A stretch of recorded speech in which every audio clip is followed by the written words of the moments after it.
Viva Voz, com Vera Magalhães.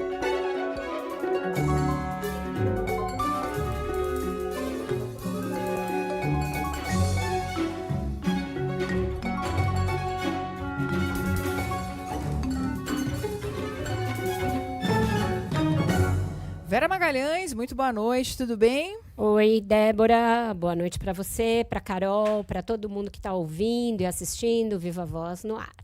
Oi, Vera. Ô, Vera, antes da gente começar aqui com os nossos assuntos, vamos reforçar a novidade de hoje? Pois é, hoje a gente tem uma estreia aqui, reforçando o time de comentaristas aqui no Viva Voz, o Bruno Caraza, que é doutor em economia, professor associado da Fundação Dom Cabral, ele também é colunista do Valor Econômico, comentarista do Jornal da Globo e, a partir de hoje, oficialmente comentarista também da CBN, vai estar com a gente às quartas-feiras, sempre depois do Repórter CBN das 6h30. Muito bom, pessoal. Bom, vamos a Brasília conversar com a Ana Carolina Tomé, porque ela tem mais detalhes, meninas, sobre a coordenação política, né? O que o presidente Lula tem feito para tentar melhorar essa questão da coordenação política. Já temos aí uma nova ministra, inclusive, e os desdobramentos disso. Oi, Ana Carolina, boa noite novamente. Oi, boa noite, Débora, novamente para você, para todos os nossos ouvintes. Pois é, uma fala do presidente Lula causou polêmica ao comentar a nomeação de Gleisi Hoffmann ao Ministério das Relações Institucionais. Ele disse que colocou uma mulher bonita na gestão da pasta para mostrar que quer uma boa relação com os presidentes da Câmara e do Senado. Em cerimônia do Palácio do Planalto, Lula falou diretamente para Hugo Mota, presidente da Câmara, que estava presente no evento. Afirmou que não quer mais distância com ele e com Davi Alcolumbre e, por isso, colocou uma mulher bonita na Secretaria de Relações Institucionais. E é muito importante trazer aqui o presidente da Câmara e o presidente do Senado. Porque é uma coisa, companheiros, que eu quero mudar, estabelecer a relação com vocês. Por isso eu coloquei essa mulher bonita para ser ministra de Relações Institucionais. É que eu não quero mais ter distância entre vocês. Eu não quero que alguém ache que o presidente da República está distante do presidente da Câmara, está distante do presidente do Senado. Não. No mesmo evento, Lula chamou o líder do governo na Câmara, deputado José Guimarães, de cabeçudão do Ceará e disse que o ministro da Fazenda, Fernando Haddad, precisa ter mais charme. No entanto, fez afagos ao ministro e disse que ao final do governo ele terá sido o melhor ministro da Fazenda da história do país. Eu vou dizer para vocês, sem medo de errar, eu já tive muitos ministros, muitos companheiros na Fazenda, mas pode ter certeza, se vocês colaborarem, a gente vai terminar o nosso governo com o Haddad passando para a história como o melhor ministro da Fazenda que esse país já teve. O presidente saiu em defesa das medidas econômicas comandadas por Haddad e disse que é preciso ter paciência, porque economia não se faz com mágica, nem se inventa. Ao citar o mercado e os bancos, disse esperar que eles não duvidem da seriedade do governo, que tem compromisso com o país e que não fará nenhum absurdo. Volto com vocês, meninas. Obrigada, Ana Carolina Tomé, pelas informações. Agora, meninas, lamentável, né? Que o que acaba sendo destaque são as falas machistas, preconceituosas. O presidente tem hábito de falar de improviso e comete uma série de gafes. Não é possível que ele ainda não tenha se dado conta do estrago que isso faz. Ele desqualifica a ministra, né? Exato, isso no mês internacional da mulher, né? E quando ele trocou realmente a coordenação, tirando um homem e colocando uma mulher para fazer algo que é muito complicado, né? Realmente fazer coordenação política no Brasil é muito delicado, é um clube do bolinha, geralmente. Ela já vai enfrentar isso, ela já tem um estigma ali de ser radical, de ser braba, então ela já tem 1000 adjetivos colados nela, e agora mais um, de que ganhou o cargo por ser uma mulher bonita. E, aliás, é uma coisa que ele tirou do nada, porque a Gleisi realmente é uma política ali de uma militância muito firme, muito convicta, que se fez na base dessa militância dessas convicções e não por ser por nenhum atributo físico, exatamente. Então, muito ruim. A fala sobre o líder José Guimarães também muito ruim. Lembrou bastante o Jair Bolsonaro, aliás, que era quem gostava de ficar fazendo esse tipo de fala, tanto sobre mulheres quanto sobre nordestinos. E em relação ao Fernando Haddad, ele dá uma no cravo, uma na ferradura. Dá a entender que ele precisa melhorar alguma coisa, inclusive no modo de fazer comunicação com a base. E aí diz que lá no final, ele vai ser o melhor ministro da Economia que o Brasil já teve, da Fazenda que o Brasil já teve. Quando a gente sabe que quem, às vezes, puxa o tapete do ministro é o próprio presidente da República. Não adianta mexer na comunicação do governo se o presidente é o primeiro a causar estragos com esse tipo de fala de improviso e fala antiquíssima. Denota ali um político sem nenhum tipo de atualização em relação à linguagem, em relação às expectativas que se tem a respeito do trabalho das mulheres. Então, muito ruim, de fato, esse tipo de fala que é sempre reiterada, né, Carol? E enfraquece a própria ministra, né, Vera? Porque ela tem essa fama de brava, de durona, porque ela é mulher. Porque se ela fosse homem, ela não teria esse tipo de adjetivo atrelado ao nome dela, né? Seria uma qualidade, né? Uma qualidade, incisivo, né? Ali, bom de articulação e tal. E quando ele fala que ele colocou uma mulher bonita para facilitar a articulação política, está subentendido uma ideia de que uma mulher, por ser bonita, vai ter mais boa vontade. Ou vai seduzir os homens vai seduzir na mesa, os isso? Homens. Essa é a ideia? Então, assim, é errado sob qualquer prisma que a gente enxergue, e acaba enfraquecendo a posição da própria Gleice, que foi colocada lá pelo Lula, não por ser bonita, mas por ser uma pessoa da confiança dele e que tem todo um histórico. Ela já foi ministra da Casa Civil, ela foi senadora, goste-se da Gleice ou não, ela tem um currículo, foi presidente do PT, foi coordenadora da campanha do Lula, então ela não está lá por nenhum atributo físico, né? Exatamente. Diga, Débora. Eu queria ser uma mosquinha para ter visto a cara da Gleice, porque normalmente em situações como essa a gente fica sem reação, inclusive, né? Geralmente a gente dá um sorrisinho amarelo, né? E segue o aquele baile. emoji com o olhinho assim para cima, né? Tipo, o olho revirando. E pior que não deve ter feito isso. Ela deve ter dado um sorriso camarada, porque justamente ela está lá para ajudar o presidente a melhorar a sua relação com o Congresso. Então, ela deve ter engolido em seco, mas todo mundo que estava lá deve ter percebido na hora, olha aí, vai ser a manchete, vai atrapalhar. Essas coisas precisam ser conversadas antes. Não dá para ficar falando de improviso quando o presidente tem uma rejeição que supera a aprovação. E quando ele fez uma mudança dentro do Palácio, justamente para afinar a comunicação. Afinar a comunicação pressupõe você também se educar, você também ali se conter nos seus arrobos, porque não adianta o Lula achar que ele ainda é o cara, porque o mundo mudou muito, e muitas vezes, desde que ele arrebatava multidões quando falava no estádio da Vila Euclides, por exemplo. A gente está falando da Gleice, e ela está aí nos seus primeiros dias, justamente nessa coordenação política, e a gente sabe que tem muitas reuniões, a pauta é extensa, ela é bastante difícil de conter, e a gente vai falar sobre a agenda da ministra aí nos próximos momentos com Brasília, porque ela teve uma série de reuniões hoje para tratar desses assuntos. E, enfim, está difícil, né, para ela, né? Além de todo esse machismo, também tem bastante trabalho para fazer, né, Débora? Com certeza. Daqui a pouquinho a gente fala mais sobre isso. Enquanto a Isis Sassarino vai trazer mais... Vou falar com a Samantha Klein agora, porque ela tem aqui mais detalhes sobre aquela discussão da destinação da presidência das comissões. Está pegando fogo essa história em Brasília. PT e PL estão brigando muito por causa disso, né, Samantha? Boa noite. Boa noite, Débora. De fato, olha, pegando fogo mesmo. Isso tudo nos bastidores, viu? Não é aqui nos corredores da Câmara dos Deputados. Mas apesar da pressão do Partido dos Trabalhadores para impedir que o deputado Eduardo Bolsonaro assuma a Comissão de Relações Exteriores da Câmara dos Deputados, o parlamentar vai sim ficar na presidência do colegiado. O presidente Hugo Mota informou a líderes dos maiores partidos que acordos ainda da gestão de Arthur Lira serão cumpridos. Ainda há costuras a serem fechadas até esta quinta-feira, quando o martelo deverá ser batido em reunião do colegiado de líderes da casa, que começa por volta das 10 horas da manhã. Nos últimos dias se desenhou também um embate pelas comissões focadas em direitos sociais e humanos.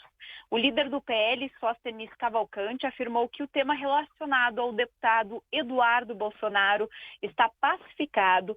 A legenda com maior número de parlamentares na Câmara dos Deputados ainda reivindica as comissões de saúde, de segurança, Minas e Energia, direitos humanos e povos indígenas. E o PT não quer aceitar essas duas últimas comissões com o PL. Justamente por isso, porque nós também, a esquerda nunca defendeu direitos humanos, tem autoridade moral nem histórica para falar de direitos humanos. Quem tem autoridade moral histórica é a direita. Direitos humanos nascem com a reforma protestante, não com comunismo, não com socialismo. E povos originários é porque só tem 2 partidos que têm indígenas na Câmara, o PSOL, que já presidiu, e nós. O PT tem um embate aí em andamento, ainda não admitiu que a Comissão de Relações Exteriores vá ficar com o PL, mas nos bastidores já é tido como um jogo perdido. Portanto, há ainda esse embate para tentar evitar que as comissões de direitos humanos e povos indígenas fiquem com o PL. No caso de Minas e Energia, que também já tem até nome, inclusive previsto pelo PL para esse colegiado, o PSD também disputa essa comissão. Mas, antes de um jantar com a ministra das Relações Institucionais, ontem à noite, o presidente Hugo Mota disse que a ideia é instalar os colegiados na semana que vem, que os embates são naturais e da política, mas que vai cumprir os acordos. E um bastidor, líderes de partidos como PDT, PSOL, PSB e PRD, que também têm direito a comissões na Câmara, não foram chamados para a reunião da terça na residência oficial, foi ontem à tarde, o que causou aí um grande desconforto entre as siglas. Um líder disse, inclusive, que vai cobrar pessoalmente de Hugo Mota o fato de não ter sido chamado para discussão. Com você. Ô, Samantha, no meio disso tudo, o presidente da Câmara encontrou um tempo para elogiar o ministro Fernando Haddad, dizer que ele precisa de mais apoio, né? Isso aí mostra um certo fechamento do Centrão com a política econômica? Exato, tanto mostra que o principal fator de votação por aqui, ou pelo menos de enlace entre Centrão e também a base governista, vai ser a pauta econômica. Num evento do LIDE, um evento empresarial, hoje pela manhã aqui em Brasília, Mota afirmou que os acordos estabelecidos para as escolhas, portanto, em torno de discussões econômicas, precisam de apoio e que a agenda econômica do ministro Fernando Haddad tem que ser uma prioridade.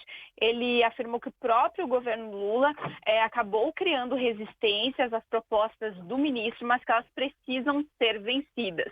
Nesse evento do LIDE, que reúne o empresariado brasileiro para debater o futuro da economia, a defesa de Haddad foi justamente em torno da responsabilidade fiscal. Tudo que o governo praticamente mandou para casa foi aprovado. A agenda do ministro Haddad ela foi integralmente apoiada por nós. Eu estava na condição de líder, mas sempre colocando também a nossa preocupação e dizendo que o ministro precisaria muito mais, às vezes, de apoio interno do que o apoio externo. E essa agenda agora, nós precisamos, cada vez mais, nesse diálogo franco com o governo, colocar que não dá mais para afastar decisões do governo da responsabilidade com relação às despesas, aos gastos públicos. Não será possível promover uma política de evolução social com a inflação descontrolada, com a taxa de juros subindo a cada reunião do Copom, com o dólar batendo os níveis que infelizmente vem batendo. E Mota também indicou que o Congresso deve retomar o debate da reforma administrativa. Com você. Obrigada, Samanta, pelas suas informações. O PL está querendo entrar justamente nas comissões que mais interessam à esquerda para fazer disputa ideológica, para fazer guerra de narrativa, guerra cultural. O PL não tem nenhum interesse em defender os interesses dos povos originários. A gente sabe que o histórico de votação deles na Câmara é contrário aos interesses da causa indígena, foram a favor do marco temporal para a demarcação das terras indígenas. Então, é algo que é pura e exclusivamente para tumultuar e para fustigar a esquerda e fazer guerrilha ideológica, meninas. Agora, Vera, além do tumulto, o que na prática, de concreto, poderia significar o Eduardo no Colegiado de Relações Exteriores, ele presidindo essa comissão? O que ele pode fazer? Ele vai fazer guerra de narrativas, vai dizer que o Bolsonaro está sendo defendido no exterior, vai dizer que o Supremo está com problemas nos Estados Unidos e que o ministro Alexandre de Moraes pode ser proibido de entrar nos Estados Unidos, vai trazer para dentro da comissão essa que é uma agenda exclusiva do pai dele, da família dele, procurar estreitar relações com a direita norte-americana, com a direita global. Então, transformar numa vitrine ideológica. Mas, continuo dizendo aquilo que eu disse aqui ontem. Apesar disso tudo, não tem nenhuma base legal, regimental, para o Lindbergh, por exemplo, dizer que o Hugo Mota só pode dar a comissão para ele se ele tiver sem o passaporte. Não é uma prerrogativa do presidente da Câmara decidir isso, é uma decisão do Supremo e uma coisa não está atrelada à outra.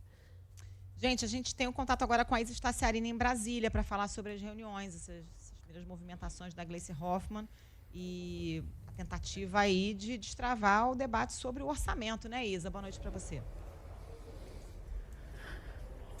Carol, muito boa noite a você, a Débora, a Vera e aos ouvintes.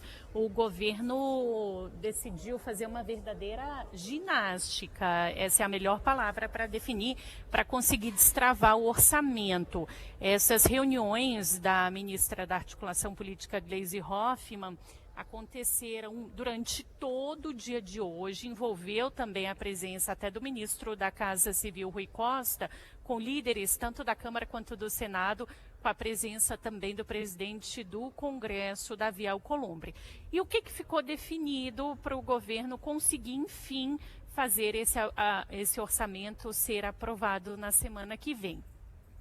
O Planalto definiu que vai incluir o programa Vale Gás dentro da LOA, da Lei Orçamentária Anual de 2025, lembrando que essa peça orçamentária já previa 600 milhões de reais para o programa Vale Gás, mas o custo, em razão da ampliação do benefício para mais pessoas, é de 3,6 bi, ou seja, 3 bilhões e 600 milhões de reais.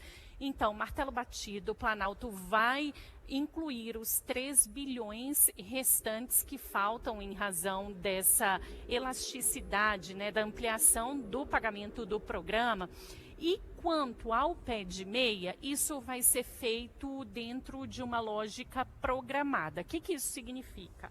O pé de meia vai custar neste ano 12 bilhões de reais. O que o Planalto definiu hoje com essas reuniões? Que vai incluir, neste primeiro momento, 1 bilhão para bancar o programa Pé de Meia, que é do MEC, do Ministério da Educação.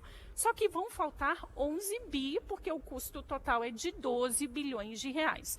E aí, ao longo do ano, o governo vai encaminhar PLNs ao Congresso, que são projetos de lei com a definição de onde cortar para conseguir chegar até os 12 bilhões. E uma medida bastante impopular que o governo tem tentado contemporizar é o corte de quase 8 bilhões de reais em recursos do Bolsa Família.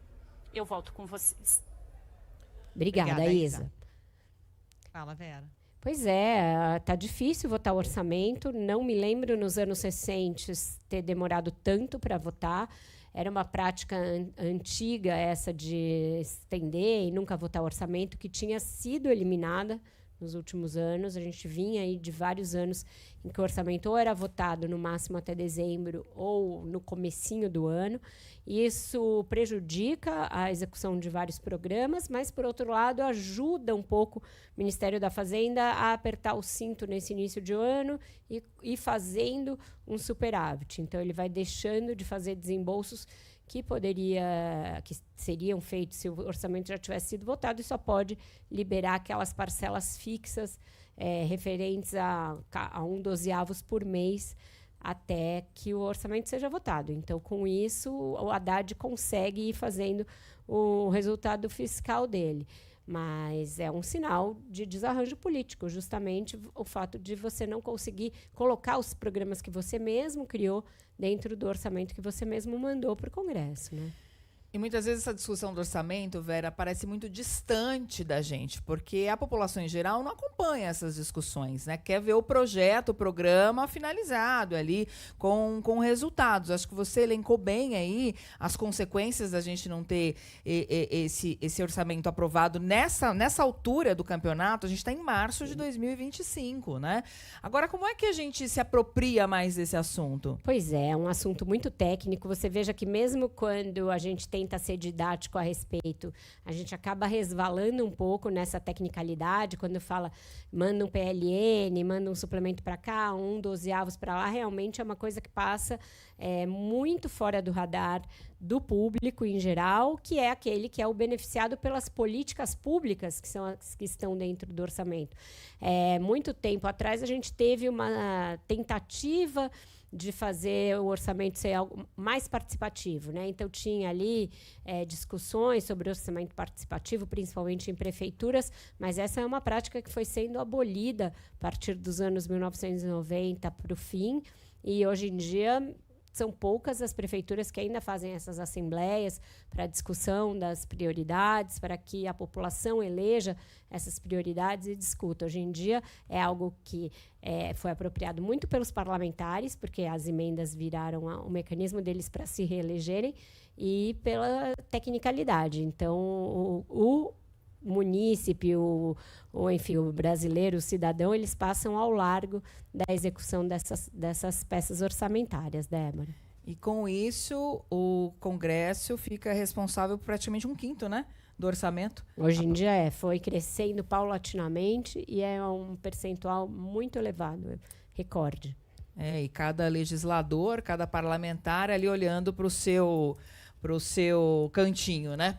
A gente vai fazer um intervalo agora, daqui a pouquinho a gente volta com o Repórter CBN, na sequência com o Bruno Caraza aqui no Viva Voz. A gente está de volta com o Viva Voz e, como a gente anunciou, hoje é a estreia do nosso novo colunista, novo comentarista aqui do Viva Voz, o Bruno Caraza, e a gente vai falar sobre um programa que o governo lançou hoje, uma nova modalidade de crédito consignado, para estender a possibilidade de obtenção desse crédito para trabalhadores da iniciativa privada. A ideia é que mais pessoas tenham acesso a esse crédito e que ele seja ali ele ajude a injetar dinheiro na economia. Bruno, bem-vindo. Queria te ouvir sobre esse novo crédito consignado e se ele embute uma contradição já na largada. Boa noite para você. Boa noite. Olá, Vera, olá, Débora e Carol, tudo bem? Olá, ouvintes, prazer estar aqui com vocês. Estou falando aqui pelo telefone porque deu um probleminha no som. Por falha nossa, é isso aí, não, desculpa. Sem problemas. Mas realmente é uma iniciativa boa, positiva do governo, mas que infelizmente vem num momento de dúvidas em relação ao efeito líquido que essa medida vai ter, né? Por que essa medida é, em certo sentido, contraditória, né? O governo ele lançou, então, esse programa hoje, né? Vai estar disponível em 21 de março. Ele vai permitir que o trabalhador da iniciativa privada faça um pedido de crédito no aplicativo da carteira de trabalho digital, e daí os bancos vão fazer ofertas para esse trabalhador, que vai escolher uma delas, e a empresa vai, então, descontar do seu salário pelo e-social os pagamentos devidos aos bancos. Então, é um sistema bem pensado que promete aí reduzir a burocracia envolvida do crédito consignado, mas que traz consigo uma certa contradição, porque o governo hoje ele tem dois problemas principais. Um problema é econômico, que é a inflação alta, e outro problema é político, que é a popularidade do presidente que está em baixa. Como que a gente resolve o problema econômico da inflação alta? Normalmente se faz isso tentando esfriar a economia. E é o que o Banco Central está fazendo. Ele está subindo os juros para tornar o crédito mais caro e assim desincentivar o consumo e forçar os preços a caírem. O problema é que isso tem um efeito colateral porque isso gera desemprego, desaquece a economia e isso é extremamente impopular. Então, o que o governo vem com essa medida hoje do crédito consignado? Ele está lançando uma medida para tentar baratear o crédito e, ao baratear o crédito, ele vai acabar incentivando o consumo, o que vai dificultar a inflação a cair. Então, é uma medida contraditória nesse sentido, a despeito de ser uma medida positiva para a economia como um todo. Bruno, bom, seja bem-vindo, um prazer ter você conosco aqui toda semana agora no Viva Voz. Agora, se utilizando de um artifício aí já conhecido também, né? Que é ressuscitar programas, projetos que já deram certo no passado, né? Pois é. Isso é uma marca desse terceiro mandato do presidente Lula, né? Que ele está voltando com todos aqueles projetos que deram certo nas outras passagens dele pela presidência, né? Foi assim com Minha Casa Minha Vida, com o PAC, com o reestímulo ao Bolsa Família e com o crédito consignado é a mesma estratégia, né? O crédito consignado ele foi lançado lá atrás, em 2003, no primeiro ano do mandato do Lula, e foi um extremo sucesso, né? Hoje, só para a gente ter uma ideia, o crédito consignado, ele envolve um volume aí de 675 bilhões de reais em empréstimos que os bancos fazem por meio do crédito consignado. É praticamente 1/3 do total do que os bancos emprestam de recursos livres para as pessoas físicas no Brasil. Então, é um volume muito grande de dinheiro, é muito mais do que cartão de crédito, é o triplo do que se empresta para empréstimo para comprar carro. Então, é uma medida muito poderosa, que fez muito sucesso aí em impulsionar o crescimento da economia no primeiro mandato do Lula e que ele quer agora reestimular, também de muito interesse dos bancos agora, né, você expandir esse mercado do crédito consignado, que hoje está muito concentrado em servidor público e em beneficiário do INSS, e o governo quer, com isso, expandir esse mercado do crédito consignado também para os 40 milhões de trabalhadores de carteira assinada que a gente tem no Brasil. O Bruno, a gente sabe que o sucesso do consignado tem a ver com uma taxa de juros menor, né? Nessa modalidade do consignado, para quem é trabalhador da iniciativa privada com carteira assinada, essa modalidade tem algumas garantias que outras operações de crédito não têm. A gente pode esperar taxas menores?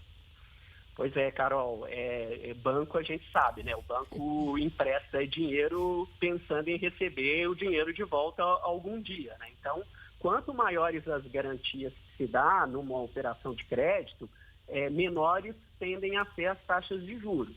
Então, só para a gente ter uma ideia com o que a gente já tem hoje, né? Se você pega, por exemplo, quando a pessoa entra no crédito rotativo do cartão de crédito, que é a modalidade de crédito mais cara que a gente tem no Brasil hoje, a pessoa paga aí incríveis 450% de taxas de juros ao ano. Então, uma taxa exorbitante.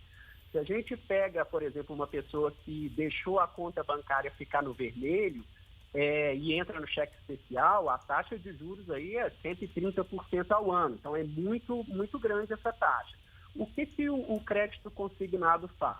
Ele autoriza, então, o banco a já descontar da folha de pagamento da pessoa, antes da pessoa receber o dinheiro, antes dela pensar em gastar com qualquer outra coisa, a empresa já desconta a parcela do banco do seu salário e transfere para o banco. Então, a garantia ela é muito alta. Sim. Inclusive, nessa operação que a gente vai ter agora, o governo está colocando outras garantias além do próprio salário. Por exemplo, a pessoa se ela ficar devendo, né, no crédito consignado, se ela for demitida, por exemplo, tem a garantia de 10% do saldo dela do FGTS. Ela vai poder usar, se ela for demitida, 100% da multa rescisória para fazer o pagamento. Então, é todo um estímulo que o governo está dando para baratear o crédito também para o trabalhador privado.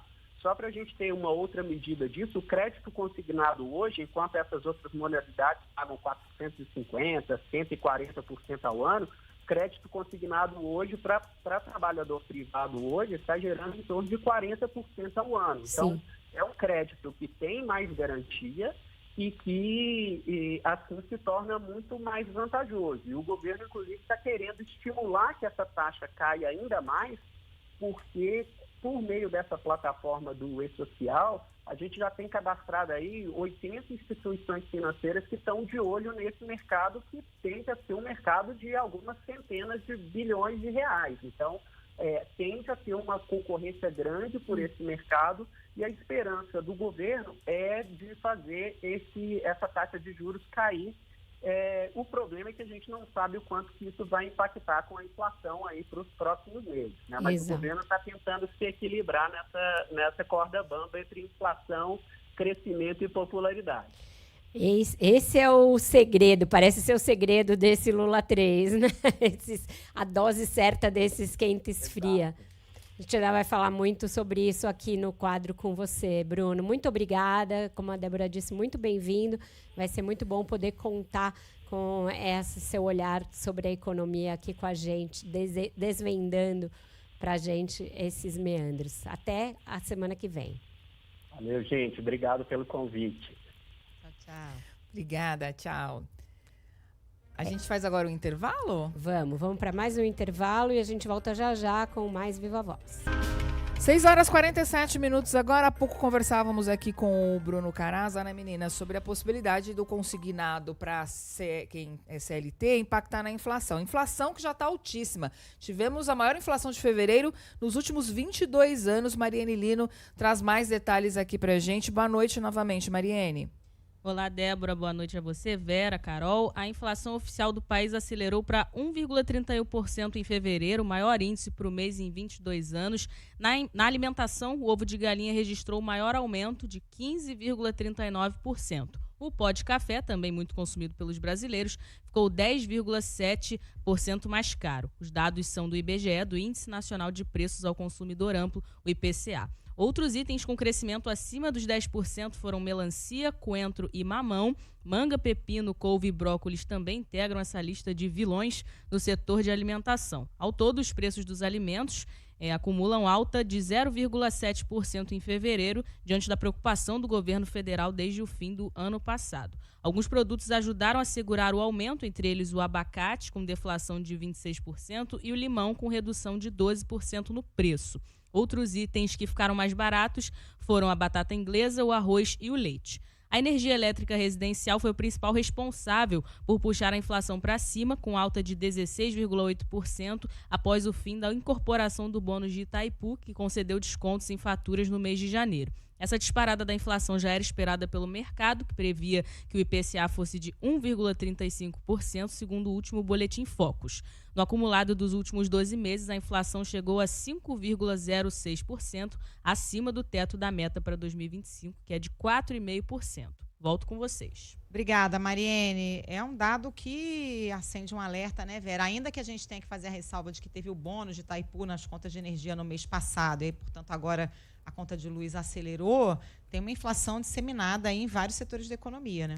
Tem, e fica muito evidente, Carol, que não é com esse tipo de truque que vai dar certo controlar a inflação. Não adianta nada você usar o seu bônus num mês, sendo que o efeito que ele vai surtir na queda da inflação é muito pequeno e vai gerar um efeito rebote já no mês seguinte, com essas manchetes, maior inflação desde 2003, porque isso tem esse efeito que não é nem de uma estilingada, é muito rápido, é ineficaz, e aí no mês seguinte você já tende a lidar de novo com a inflação. E o governo está querendo usar esse mesmo tipo de truque de novo, usando o dinheiro do pré-sal para baixar artificialmente as tarifas de energia nos próximos meses. O ministro Alexandre Silveira tem defendido essa ideia.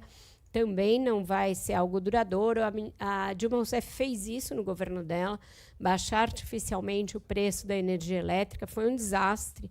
Levou a que depois, por muitos anos, a gente pagasse ali taxas extras nas tarifas, porque para compensar aquilo que foi feito na ocasião. Então, não tem milagre, não tem bala de prata, infelizmente, para conter a inflação.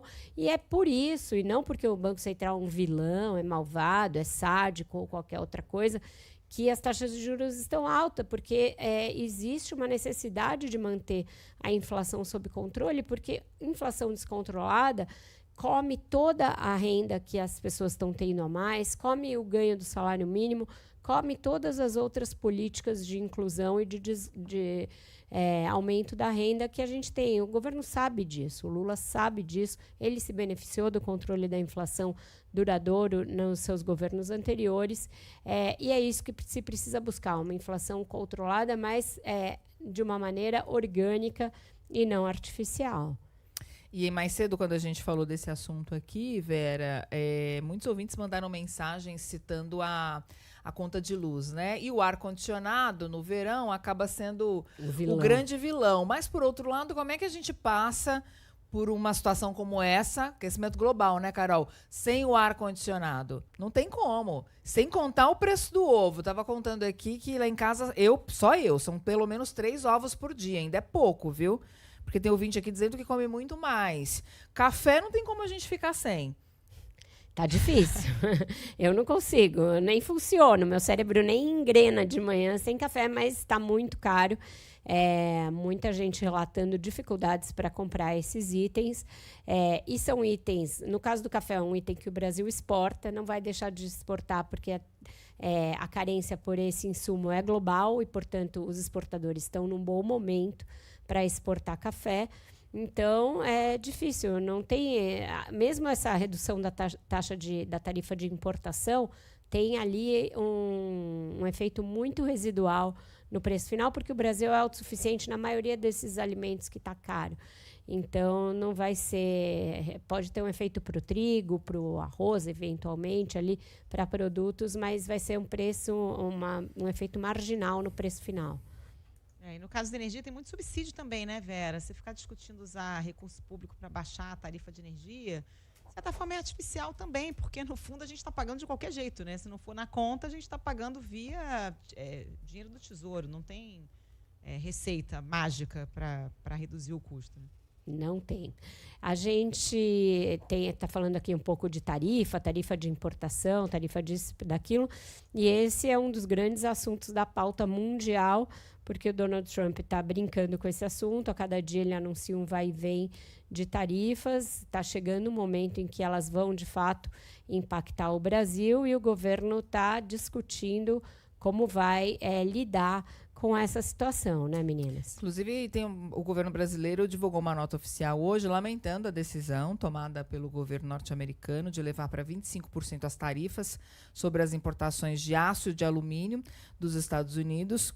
O Brasil, portanto, afetado, esse anúncio já tinha sido feito pelo presidente americano Donald Trump, que ia impor essas tarifas. O Brasil tinha pedido mais prazo. Aí, ontem, a Casa Branca informou que, a partir da meia-noite, as tarifas começariam a valer, essas tarifas de 25%. E hoje, o vice-presidente Geraldo Alckmin disse que não descarta recorrer ao OMC, que é a Organização Mundial do Comércio, contra essas tarifas. Só que também tem uma questão aí, a gente ouviu mais cedo também uma fala, né, Carol, do ministro Fernando Haddad, o ministro da Fazenda, numa tentativa aí de não escalar também muito essa discussão, né, meninas? Tentando ali ser político, ser diplomático e ser técnico. Usar o charme, né, como o Lula recomendou que ele fizesse. É isso, ele está pisando nos tais ovos que estão tão caros, Débora, porque o Brasil não pode comprar uma briga e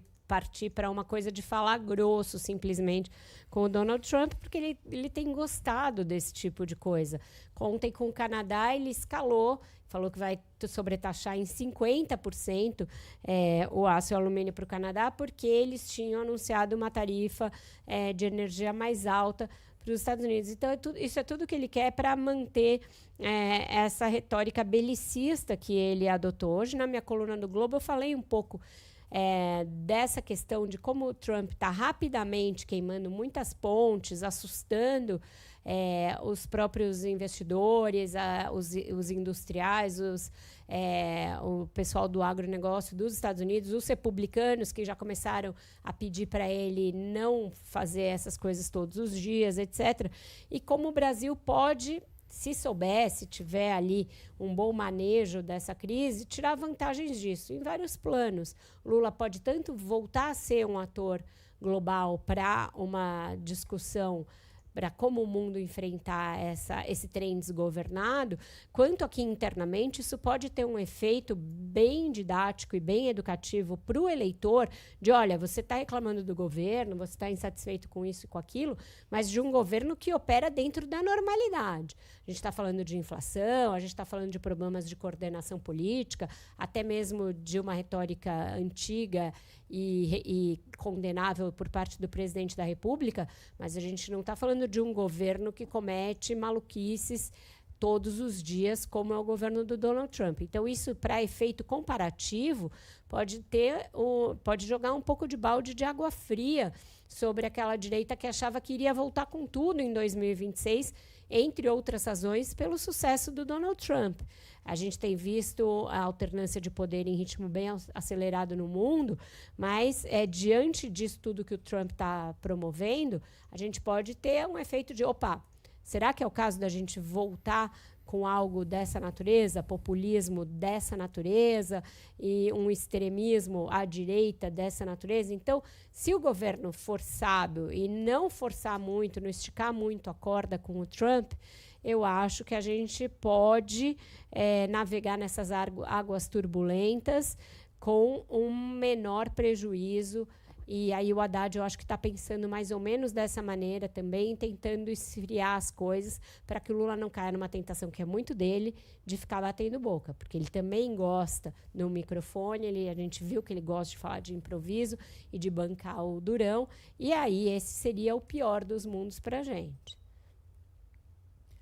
Vamos com música, minha gente? Vamos, música e um pouquinho de uma história saborosa aqui para os nossos ouvintes, meninas, porque o presidente do Supremo Tribunal Federal, o ministro Roberto Barroso, comemorou seu aniversário em Brasília. E ele é conhecido por gostar de cantar, ele gosta de tocar violão, de cantar. Vira e mexe, dá uma palhinha em alguns eventos do próprio Supremo, eventos internacionais com alunos do qual ele participa, e não foi diferente. O Michael Sullivan, um dos maiores hitmakers do Brasil, autor de grandes clássicos da nossa música, esteve lá, cantou junto com um cantor de Brasília e junto com o próprio Barroso, vários sucessos da dupla dele com o Paulo Massadas e também outros clássicos da música brasileira. Barroso deu essa canja. E o evento reuniu vários setores da magistratura e também da política, além dos outros ministros do Supremo. Estiveram lá o presidente do Senado, Davi Alcolumbre, ex-presidente Rodrigo Pacheco, o ex-ministro do Supremo, Ricardo Lewandowski, que foi lá matar a saudade dos colegas, e outros ministros do governo Lula também participaram. Então, é uma chance da gente encerrar o Viva Voz de hoje ouvindo um dos clássicos da dupla Sullivan e Massadas, que é uma música que tem essa cara de festinha. Pode soltar, Ronaldinho, Whisky a Gogô, todo mundo há de lembrar das novelas dos anos 80, todo mundo da minha idade. Não é da minha época não, gente, não é. É sim, não vem não. De novela, de baile de formatura, de karaokê, de casamento. Não falha uma essa música. Até hoje, gente. Você vai em casamento, se não tocar Whisky a Gogô, não valeu. É aquela hora que faz aquele medley ali, né, de hits, e as tias vão pro palco, vai todo mundo dançar ali. Aliás, tem o doc do Sullivan e Massadas no Globoplay, recomendo fortemente, porque é uma viagem assim no túnel do tempo, bom demais. É isso. O que eu mais gosto é o refrão, que a gente inventava a letra, eu não sabia falar, né? Tudo em holandês. Cantava errado. Eu te abraçava tudo em holandês, é o próprio. Ó, tudo em holandês aí. Até amanhã, menina. Até, Vera. Beijo. Tchau, tchau.